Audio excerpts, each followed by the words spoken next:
मथुरा के निकट एक गांव में एक छोटी सी लड़की रहती थी। वृंदावन के निकट होने के कारण वहां से बहुत लोग ठाकुर जी के दर्शनों को जाते थे। जब वो छोटी बच्ची 5 साल की हुई तो उसके घर वाले बांके बिहारी जी के दर्शन के लिए जा रहे थे। उस समय वाहन बहुत कम थे। उनको दर्शन को जाते देखकर उस छोटी लड़की ने कहा, पिताजी, मुझे भी अपने साथ ठाकुर जी के दर्शनों को ले चलो। पिताजी ने कहा, बेटा, अभी आप छोटे हो, इतना चल नहीं पाओगे। थोड़े बड़े हो जाओ, तब हम तुम्हें साथ ले चलेंगे। कुछ समय बीता। जो वो 7 साल की हुई तो फिर घर वालों का किसी कारणवश वृंदावन जाना हुआ। फिर उस बच्ची ने कहा, पिताजी, अब मुझे साथ ले चलो ठाकुर जी के दर्शनों के लिए। लेकिन किसी कारणवश वो उसको ना ले जा सके। बच्ची के मन में ठाकुर जी के प्रति बहुत प्रगाढ़ प्रेम था। वे बस उनका मन से चिंतन करती रहती थी और दुखी भी होती थी कि ठाकुर जी के दर्शनों को ना जा सकी आज तक। गांव में उसके सभी सहपाठी प्रभु जी के दर्शन कर चुके थे। जब वो सब ठाकुर जी के मंदिर और उनके रूप का वर्णन करते तो इस बच्ची के मन में दर्शन की ललक और भी बढ़ जाती। समय अपने पंख लगा के बढ़ता गया। कई अवसर मिले जाने के, पर शायद उसके भाग्य में ठाकुर जी के दर्शन नहीं लिखे थे। जब वो 17 वर्ष की हुई तो उसके पिताजी को उसके विवाह की चिंता हो गई। उसका विवाह तय हो गया। अब संयोग कहो या उसका ठाकुर जी के प्रति प्रेम, उसका विवाह वृंदावन के सबसे पास वाले गांव में हो गया। वह लड़की बहुत प्रसन्न थी कि अब तो उसको भी ठाकुर जी के दर्शन होंगे। जब विवाह संपन्न हुआ तो वह अपने ससुराल गई। फिर रस्म निभाने के लिए वापस अपने घर आई। 1-2 दिन बाद वो और उसका पति जब वापस अपने घर जा रहे थे तो बीच में यमुना नदी पर उसके पति बोले, तुम कुछ देर इधर बैठो, मैं यमुना में स्नान कर कर आता हूँ। उस लड़की का चिंतन अब ठाकुर जी की तरफ चला गया और सोचने लगी कि कब ठाकुर जी के दर्शन होंगे। उस लड़की ने लंबा घूंघट निकाल कर रखा था। वो उसके गांव का ससुराल था। फिर वो मन ही मन विचार करने लगी, देखो ठाकुर जी की कितनी कृपा है। उन्हें मैंने बचपन से भजा और दर्शन के लिए लालाई थी। उनकी कृपा से अब मेरा विवाह श्रीधाम वृंदावन में ही हो गया। मैं इतने सालों से ठाकुर जी को मानती हूँ, पर अभी तक उनसे कोई भी रिश्ता नहीं जोड़ा। फिर सोचने लगी, ठाकुर जी की उम्र क्या हो सकती है। मेरे हिसाब से 17 वर्ष के ही होंगे।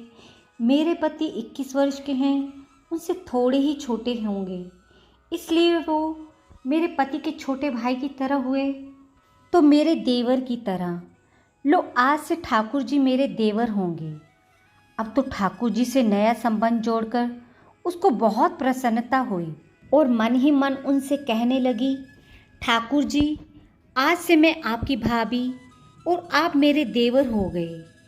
पर वो समय कब आएगा जब आप मुझे भाभी भाभी कहकर पुकारोगे। जब वो किशोरी ये सब सोच ही रही थी तभी एक किशोरावस्था का सांवला सा लड़का उधर आ गया और कहने लगा, भाभी भाभी। लड़की अचानक अपने भाव से बाहर आई और सोचने लगी, वृंदावन में मैं तो नहीं हूँ, ये भाभी कहकर कौन बुला रहा है। वो नई थी इसलिए घूंघट उठाकर भी नहीं देखा कि गांव के किसी बड़े बूढ़े ने देख लिया तो बड़ी बदनामी होगी। जब वह बालक बार बार कहता पर वह उत्तर ही ना देती। बालक उसके पास आया और कहा, भाभी, एक बार अपना चेहरा तो दिखाई दो। अब वह सोचने लगी, अरे ये बालक तो बहुत जिद कर रहा है। इसलिए उसने और कस के अपना घूंघट पकड़कर बैठ गई कि कहीं घूंघट उठाकर देख ना ले। भाभी, आपने ये पर्दा क्यों कर रखा है, हम तो आपके देवर हैं। उस लड़की ने उसको एक नज़र देखा और फिर कहा, नहीं, हम आपको नहीं जानते, और घूंघट ओढ़ लिया। नहीं नहीं, हम आपको जानते हैं, आप उस गांव के हो ना, बस कुछ ही दूर में हमारा घर है। भाभी, अपना चेहरा तो दिखाओ। जब कह दिया ना हम आपको नहीं जानते, इनको पता चल गया तो बहुत मार पड़ेगी। भाभी, आप तो नाराज़ हो रही हो। देखो, हम आपके इतने प्यारे देवर हैं, आपसे मिलने के लिए इतनी दूर तक आ गए और आप हो कि बात भी नहीं कर रहे हो। क्या आप हमसे मिलना नहीं चाहते थे? और इतना कहते ही उस लड़के ने घूंघट खींच लिया और चेहरा देखा और भाग गया। थोड़ी देर में उसका पति भी आ गया। उसने अपने पति से सब बात कही। पति बोला, चिंता मत करो, वृंदावन बहुत बड़ा थोड़े ही है। कभी भी किसी गली में लड़का मिल गया तो हड्डी पसली एक कर दूंगा। फिर कभी भी ऐसा नहीं कर सकेगा। तुम्हें जब भी और जहाँ भी दिखे मुझे ज़रूर बताना। फिर दोनों घर चले गए। कुछ दिनों बाद उसकी सासू माँ ने अपने बेटे से कहा, बेटा देख, तेरा विवाह हो गया, अब बहू मायके से भी आ गई, पर तुम दोनों अभी तक बांके बिहारी जी के दर्शन के लिए नहीं गए। कल तुम जाकर बहू को ठाकुर जी के दर्शन कराकर लाना। अगले दिन दोनों पति और पत्नी ठाकुर जी के दर्शन के लिए मंदिर जाते हैं। मंदिर में बहुत भीड़ थी। लड़का कहने लगा, देखो, तुम स्त्रियों के आगे जाकर दर्शन करो, मैं आता हूँ। अब वो आगे गई पर घूंघट नहीं उठाती। उसको डर लगता कोई बड़ा बूढ़ा देखेगा तो कहेगा कि नई बहू घूंघट के बिना ही घूम रही है। बहुत देर हो गई तो पीछे से पति ने आकर कहा, अरे बावली, ठाकुर जी सामने हैं, घूंघट काहे को नाए खोले? घूंघट नाए खोलेगी तो प्रभु जी के दर्शन कैसे करेगी?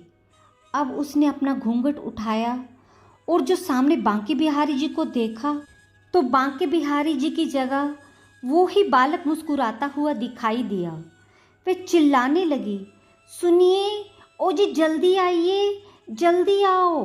पति जल्दी से भागा भागा आया और बोला, क्या हुआ?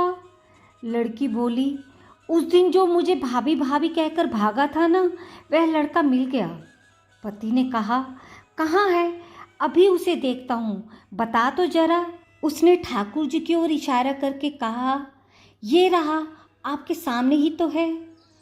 उसके पति ने जब देखा तो अवाक ही रह गया और वही मंदिर में ही अपनी पत्नी के चरणों में गिर पड़ा और बोला, तुम बहुत ही धन्य हो। वास्तव में तुम्हारे हृदय में सच्चा भाव ठाकुर जी के प्रति है। हम इतने वर्षों से वृंदावन में हैं, पर आज तक हमें उनके दर्शन नहीं हुए, और तेरा भाव इतना उच्च है कि ठाकुर जी ने तुझे दर्शन दे दिए।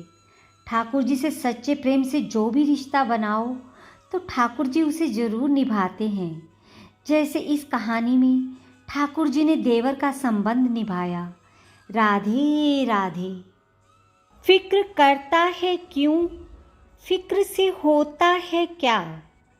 रख भरोसा बांके बिहारी पर, फिर देख होता है क्या। जय हो श्री बांके बिहारी लाल की। श्री बांके बिहारी भगवान श्री कृष्ण का ही एक रूप, एक नाम है।